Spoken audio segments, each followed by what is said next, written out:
Metro rail এগুলা নিয়ে একটা ভিডিও বানাইতে হইব। এ কথা বলে আমারে বলতে যে তোলাই ভাইয়া কিছু টাকা পাঠাইতেছি, তো হে তো যেটা বলে আমরা তো ভয় পাই। আমি কিন্তু হেরে বাঘের মতো ডরাই। আমি না, আমাদের টিমের সবাই তার বাঘের মতো ডরায়, কারণ মানে সে অন্যরকম মানুষ ভাই। সে ক্যামেরার ভিতরে একরকম, কিন্তু ক্যামেরার বাইরে খুব ডেঞ্জারাস একটা লোক। তারা কিন্তু সবাই ভয় পায়। ইউটিউব ইন্ডাস্ট্রিতে একটা টাইমে তার সবাই বাঘের মতো ভয় পাইতো।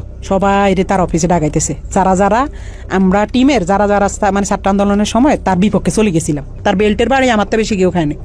তো বেল্ট খুইলা আমার কুত্তার মতো পিড়াই। 2-3 মাস পরে হয়তো বা তার মাথাটা আবার ঢুকছে যে রাই কি কারো লগে আবার কিছু কইয়া লাইনি। হ্যাঁ, রাইরে আবার একটু দমক দিতে হইব। কেমনে বড় একটা নেতার সামনে হয়তো ফোন টোন দিলে আমি একটু ডরাই যাই। আমি তো ডরাই আসলে, আমি কিন্তু ভয় পাই। তো হঠাৎ একদিন রাইতে আমি নোয়াখালী 10:30-11টার দিকে হঠাৎ একটা ভিডিও কল তো ওই দাফরি দিয়ে, এই তো আবার তলপেটে কামড় দিয়েছে আল্লাহ। এতদিন পর হঠাৎ কল দিয়ে আবার কি জানি কি কয়, হঠাৎ ফোন দিয়ে কয় শুন তোর লগে একজনের সাথে একটু কথা বলাই দিবে বুঝছস রাহি। পর আমি